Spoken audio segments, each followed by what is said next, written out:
Hello everyone, Dan KBG Kune, Physiology and More, and today is day 4 of beginning a fitness program and staying consistent. So today I would like to talk about cardiovascular conditioning or cardiovascular health. This is going to help increase not only your heart health, but your blood health, meaning your blood vessels, your whole vascular system. That's why it's called cardiovascular conditioning or cardiovascular training. So first off, what I would like you to do, I'm setting up for beginners, intermediate, and advanced. Now what this is basically beginners who are just getting into it, intermediate who maybe have fallen off for a while and getting back into shape, as well as advanced who may have fallen off for a while and getting back into shape. Whether it's you just came from an off season for a sport, or if it's your own training, you have your own seasons, whatever it may be. Okay, so I just wanted to give you an idea. This is for people who are just getting started, for beginners, intermediate who are just getting back into it, and advanced who are just getting back into it. And use this as a guide. Don't use it as an exact science. Just some examples and suggestions I would like to throw out there. Okay, so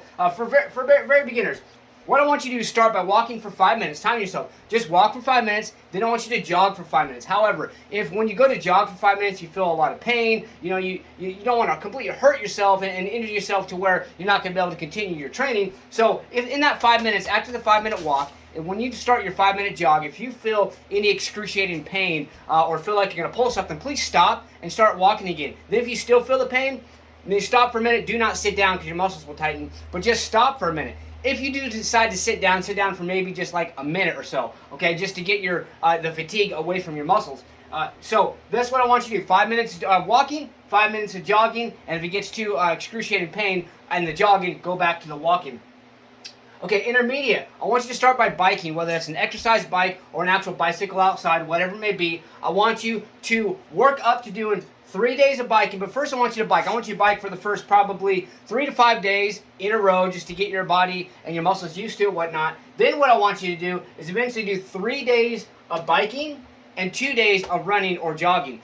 So you can kind of mess with it a little bit, trial and error. Kind of test yourself, see where you're at. You might find yourself, I can do 3 days easy of biking, but 2 days of running is a little difficult. So maybe break it down: 4 days of biking, 1 day of running, and maybe split up a day in between there to get your body used to it. Okay, so that's what I want you to do if you're an intermediate that is getting back into it.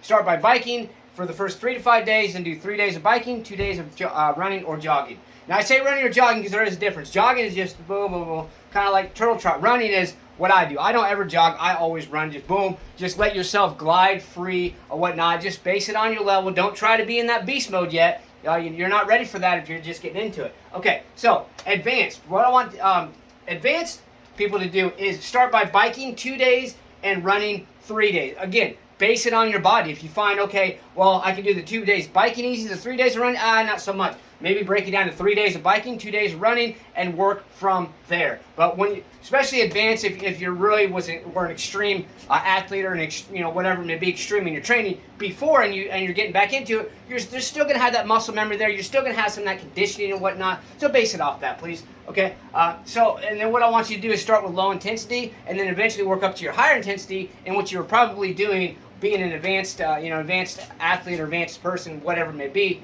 I want you to start with slow intensity, and then eventually you can work up to your higher intensity. Okay? And then number one of the most important things, stay hydrated. Especially when you start a fitness program, either you're a very beginner or you're getting back into it, your body is going to have to adapt to the stresses of not getting the water consistently into the body or fluids consistently into the body while you're training. And of course, you want to stay hydrated off and on while you're training. I do it completely different, but I know my body, and that's another thing. Know your body to know what works for you. That's what I want everyone to create within themselves. Do some cardiovascular conditioning for not only to get in shape, lose weight, feel better, whatever it may be, but I also want you to do it for your heart health and your blood health. Because when you do the cardiovascular exercise, number one, it opens up your blood vessels more, strengthens your blood vessels, strengthens the wall of your heart, your aorta, your left and right ventricle, all that. It just strengthens it because your heart is a muscle, and any blood vessels going into that, the stronger they are, it is going to allow less stress on the heart, help that blood flow a lot easier, which is extremely, extremely